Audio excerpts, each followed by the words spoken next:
Hi Tanthis, welcome again. This is the fourth and the last video in our series of SST important topics, class 10. Okay? चलिए students देखिए,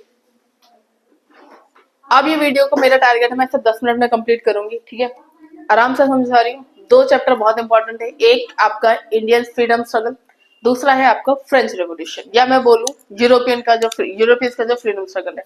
topics की अगर हम बात कर ले, यूनिफिकेशन ऑफ इटली, ठीक है, फ्रेडरिक सरियू का ड्रीम, दो टॉपिक उससे बहुत ज्यादा इंपॉर्टेंट है। यूनिफिकेशन और जर्मनी भी इंपॉर्टेंट है, बट जर्मनी की यूनिफिकेशन से ज्यादा जो इंपॉर्टेंट है वो है उसके फिगरीज, ठीक है?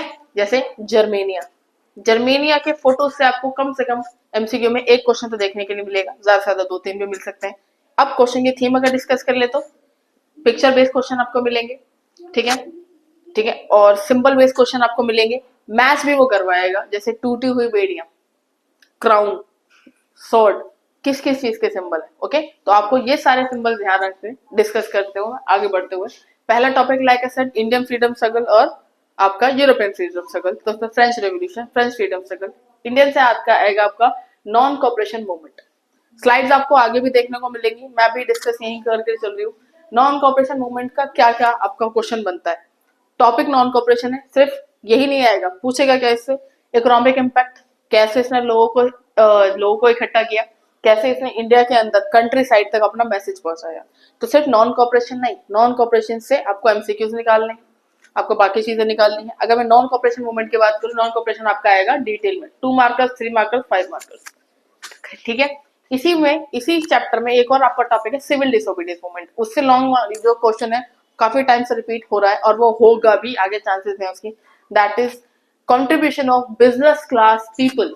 क्योंकि अब तक हम जब कभी हम फ्रीडम के बारे में पढ़ते हैं तो हमें हमेशा लगता है कि फ्रीडम का ताल्लुक जो है वो कहीं ना कहीं निचले तबके से है, कहीं ना कहीं गरीब तबके से है, और वो वर्ग जो मध्यम वर्ग में आता है वो अपने स्ट्रगल का पार्ट बनता नहीं। ये क्वेश्चन नया फॉर्म कर रहा है आपका सीबीएसई, जिसमें वो ये पूछ रहा है, आपके इनसाइट जानना चाहता है कि अब आप इसमें क्या नोट करते हो, वुमेन का कंट्रीब्यूशन क्या है, बिजनेस क्लास का कंट्रीब्यूशन क्या है, पीजेंट का कंट्रीब्यूशन क्या है, इकोनॉमिक इम्पैक्ट क्या है। ये 4 टॉपिक याद रखिएगा, रिपीट कर रही हूँ। women participation, peasant participation, business class participation, which is the most important one, and the last one is women हो गया। ये जो लास्ट वाला है वो आपका इकोनॉमिक इम्पैक्ट की बात कर रहा है, ठीक है? चलिए, non cooperation movement initiation Mahatma Gandhi ने किया था ऑब्वियसली। अच्छा, ये 1920 दिख रहा है आपको गाइस? 1920, 1927, ये आपके मैप के लिए बहुत इंपॉर्टेंट है। कांग्रेस का 1920 का सेशन, कांग्रेस का 1927 का सेशन। मैप में ना आए तो आप मेरा नाम बदल देना, ठीक है? चलो देखो next, spread to the countryside. अब नॉन कॉपरेशन मूवमेंट है, ये नॉन कॉपरेशन मूवमेंट के अंदर आपको खिलाफत मूवमेंट भी याद आएगा, है ना? असहयोग आंदोलन, कैसे खिलाफत आंदोलन इसका साथ बना, कैसे लियाकत अली और मोहम्मद अली ने इस आंदोलन को गांधी जी के साथ हेल्प करके इंडिया का नेशनल आइकन बना दिया, क्यों ये आंदोलन वापस लिया गया, क्या इसके इम्पैक्ट पड़े, ये सारा एस्पेक्ट आपको इस आंदोलन में कवर करना है। मैंने दिया हुआ अभी, मेरे पॉइंट्स जो आप पढ़ लोगे बहुत आपको जो है वो रिवीजन में एक बूस्ट मिलेगा। Okay, spread to the countryside यानी देसी इलाकों में नॉन कॉपरेशन मूवमेंट कैसे फैला, कैसे असम के चाय के जो बागान में काम करने वाले कर्मचारियों से लेकर साउथ के स्टूडेंट से लेकर नॉर्थ का जो पीपल था, कैसे इस आंदोलन से जुड़ा, ये बहुत इंपॉर्टेंट है, ठीक है? नेक्स्ट इज अमेरिकन, एक्चुअली यहाँ पे थोड़ा सा मिस्टेक है, this is not American, this is Europeans. Europeans क्यों, ये आपका रेवोल्यूशन वाला चैप्टर आ गया, फ्रीडम यूरोपियंस का। कैसे जो यूरोपियंस हैं वो भागकर अमेरिका जा रहे थे, फ्ली मतलब भाग जाना। तो भाई आपको पता है वो अपने यहाँ तंग हो गए थे, अपने यहाँ तंग हो गए तो किसको गुलाम बनाएंगे, बेचारे मूल बाशिंदों को। कहाँ के मूल बाशिंदे, अमेरिका के एबोरिजिनल, जिन्हें कोलंबस ढूंढने निकला था हमें ढूंढने था, क्या है उनको दिया डिटेल्स, राइट? तो ये टॉपिक इंपॉर्टेंट है। क्या रीजन थे, पूरा आपको यूरोप की जो क्रोनोलॉजी है वो क्रोनोलॉजी जब आपको समझनी पड़ेगी, उनके एस्पेक्ट समझने पड़ेंगे। अब समझने का टाइम तो नहीं रहा, तो क्या करें, करने के लिए बोला ना मैंने, ये रहा टॉपिक्स, टॉपिक पढ़िए, रिवीजन कीजिए, है ना? चलिए next, economic effects on non cooperation. बोला था मैं पहली वीडियो के 5 मिनट में जो बातें कर लूंगी वही आपके लिए मेन इंपॉर्टेंट बातें हैं। आप वीडियो को बार बार रिपीट करके भी देख सकते हैं अपने दिमाग में चीजों को बैठाने के लिए। पीपीटी आपको वीडियो के डिस्क्रिप्शन में मिल जाएगा, कोई और फीडबैक हो तो प्लीज कमेंट करिएगा, ठीक है? इकोनॉमिक इम्पैक्ट क्या था नॉन कॉपरेशन मूवमेंट के, डिक्लाइन में ब्रिटिश ट्रेड बॉयकॉट करा था, अच्छे से करा था, धूल चढ़ा दी थी उनको, बट अनफॉर्चुनेटली हमारी तरफ से भी कुछ कमियां थी ना यार, उनके प्रोडक्ट तो बॉयकॉट कर दी, अपना क्या था, कुछ नहीं, इसलिए मूवमेंट वापस भी हुआ। राइज ऑफ इंडिजीनियस इंडस्ट्रीज, हमारे यहाँ के लोगों को बूस्ट मिला, हमें पता चला कि हमारी चीजों में दम है, right? Awareness of self sufficiency, जब आप देखते हो कि आपकी चीजों में दम है, आप अपनी चीज को भी बढ़ा चढ़ाकर या अपनी चीज को भी प्रमोट कर सकते हो, करना क्यों नहीं चाहिए स्वदेशी, राइट। तो तब आपको रियलाइज हुआ कि जब तक हम खुद का बिजनेस खुद ग्रो नहीं करेंगे सेल्फ सफिशिएंसी नहीं मिलेगी। इन्होंने हमें डिपेंडेंट भी बना दिया था ना अपने ऊपर।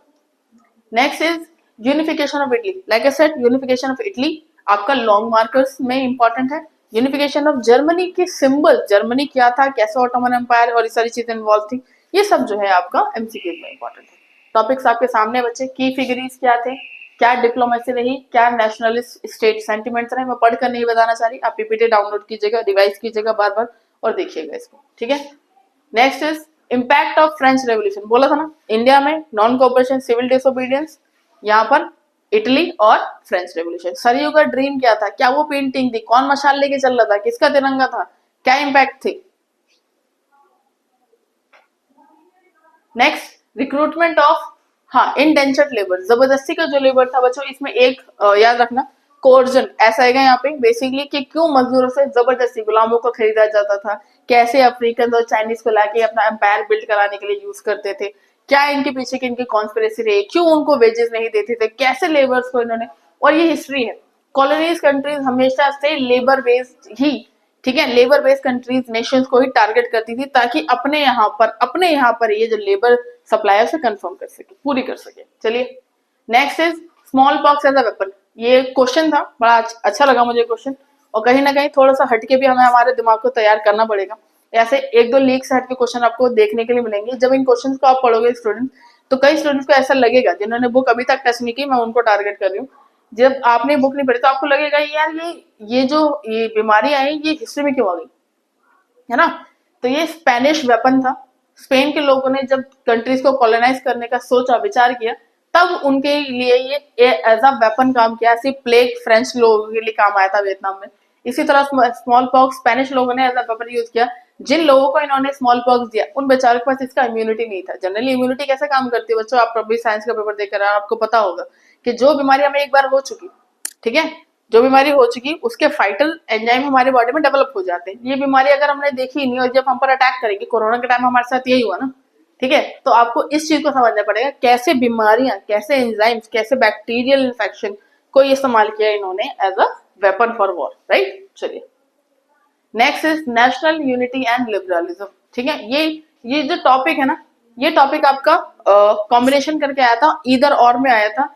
अब ये जो नेशनल यूनिटी एंड लिबरलिज्म है, ये इंडिया के कंसेप्ट में बाद में पूछा है उसने पहले पूछा है फ्रांस और जर्मनी के कॉन्टेक्स्ट में कि कैसे वहां पे लिबर्टी की जो है, लिबर्टी का या जो फ्रीडम है, ठीक है, राइट्स हो गए, constitutional governance, nation state belief, कैसे एक राष्ट्र बनने में, नेशन स्टेट बनने में इस बिलीफ ने लोगों की हेल्प की।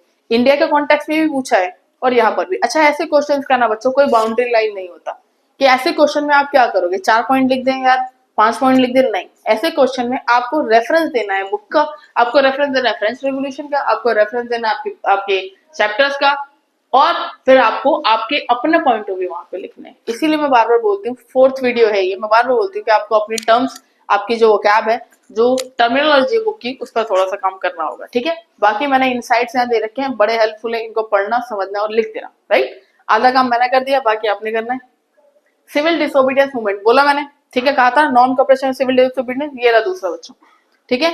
इसमें बिजनेस क्लास का स्ट्रगल, कैसे कंट्रीज के जो फार्मर्स हैं उनको मोबिलाइज किया गया, कैसे उन्होंने टैक्स देने के लिए मना किया, क्या लोकल लीडरशिप रही है, ये इसके पार्ट है। इकोनॉमिक इम्पैक्ट आपको यहाँ से याद रखना है, वुमेन का पार्टिसिपेशन याद रखना है, और इंडस्ट्रियलिस्ट का पार्टिसिपेट या बिजनेस क्लास का पार्टिसिपेशन याद रखना है, और इसके इम्पैक्ट्स आपको याद रखना है। Next collective belonging in India, ये टॉपिक मैं कहूंगी रिपीट हो गया, आप कहोगे अभी तो आपने पढ़ा है, रिपीट कैसे हो गया। तो रिपीट ये ऐसे होगा बच्चों, जो मैंने आपको शुरू में जब बताया, ठीक है, कंट्री साइड वाला जो मैंने स्लाइड आपको दिखाया था, कंट्री साइड वाले स्लाइड के अंदर यही चीज थी कि कैसे अगर ये बात फ्रेंच रेवोल्यूशन की होती है या फ्रीडम इन यूरोप के बारे में बात होती है, तो वहां पे उन लोगों ने कैसे अपने लोगों को एक साथ, जब तक देखो किसी भी देश के लोग एक साथ नहीं आएंगे ना, वो यूनिफाइड नहीं होंगे, तब तक आप वहां से किसी भी तरह के तानाशाह को हटा नहीं सकते। इन्होंने यहाँ पर यही किया, ठीक है। टॉपिक आपके सामने कलेक्टिव बिलोंगिंग, कैसे हमारी कल्चरल प्रैक्टिसेस एक साथ आई, कैसे गंगा जमनी सरस्वती जो है वो सरस्वती है, गंगा जमनी जो संस्कृति है वो डेवलप हुई, कैसे लिटरेचर ने रोल प्ले किया, क्यों लोगों ने लिख लिख कर अच्छा, यहाँ से मेरे को एक क्वेश्चन और याद आ रहा है, मैं आगे वाली स्लाइड में डिस्कस करूंगी, वो है प्रिंटिंग प्रेस का। प्रिंटिंग प्रेस एक और इम्पोर्टेंट टॉपिक है जो आपको इंटरनेशनल प्लस नेशनल दोनों फ्रीडम स्ट्रगल के अंदर देखने के लिए मिलेगा। कब हुआ था printing press? Johannes Gutenberg, Germany, याद है ना? कैसे? अच्छा हाँ, इसके अंदर एक और चीज, वो जापान में भी प्रिंटिंग प्रेस का इम्पैक्ट पूछ रहा है, इंडिया में भी पूछ रहा है और यूरोप में भी पूछ रहा है, तो आपको ये क्वेश्चन अलग से तैयार करना है। आ गया, लो कहते देर नहीं हुई, बड़ी लंबी उम्र है इस क्वेश्चन की, फिलहाल तो 25 तारीख तक है ना। Increase literacy rate, spread of nationalist ideas. होता क्या था, एक बुक लिखने में एक बौद्धिस्ट मॉन्क को कम से कम 1 साल लगता था। प्रिंटिंग प्रेस के आते ही अब बाइबल छपने लगी जल्दी जल्दी, ठीक है, जल्दी जल्दी लोगों ने और भी बुक छापना शुरू कर दी। अब रेवोल्यूशन में फायदा होगा, अब वो बात जो तानाशाह छुपाना चाहता है नहीं छुपा पाएगा, अब लोग पढ़ेंगे और लोगों तक जाएगा, ठीक है। नेक्स्ट टॉपिक इज, हाँ, next topic is slow down of non cooperation movement, slow down of non cooperation movement. Slow down of non cooperation movement के अंदर मैंने अभी आपको जो बातें सारी डिस्कस कर ली वही है। रीजन क्या था? अच्छा, पहला टॉपिक था है क्या नॉन कोऑपरेशन मूवमेंट, लोगों का स्ट्रगल कैसा था, यूनिफाइड कैसे किया, कंट्री साइड में कैसे इकट्ठा हुए लोग, मोबिलाइज कैसे हुए, कैसे भारत एक साथ हुआ इसमें। अब यहाँ पे रीजन क्यों स्लो हो गया, क्यों लोग इसको देखना नहीं चाहते थे, क्यों लोग ये समझ में नहीं आने लगा, क्यों लोग इससे हटने लगे, क्यों गांधी ने इसे वापस लिया, रीजन आपके आगे। बिजनेस क्लासेस, सिविल डिसोबीडियंस, ये मैं ऑलरेडी डिस्कस कर चुकी हूँ, टॉपिक आपके सामने, वहां मैंने सिर्फ जबानी डिस्कस किया था, अब आपके सामने इसका पॉइंट है। फाइनेंशियल सपोर्ट करने के लिए पैसा है भाई, है ना। बॉयकॉटिंग गुड्स, इन्होंने ही सपोर्ट किया। मोबिलाइजिंग नेटवर्क्स, इनके नेटवर्क स्ट्रॉन्ग होते हैं, लोग सुनते हैं इनकी। Next, treaty of Vienna, important बोला ना, फ्रीडम इन यूरोप, बहुत इंपॉर्टेंट। ट्रीटी ऑफ वियना किस पर थोपी गई, कौन हारा, कौन जीता, कैसे लोगों ने सस्टेन किया इसके साथ, सब आपके सामने। Next, economic hardship in Europe, ये वही क्वेश्चन है जो मैंने बोला था, क्यों यूरोपियंस अमेरिका की तरफ भागे जा रहे थे, क्यों यूरोप छोड़ के कहीं और बस रहे थे।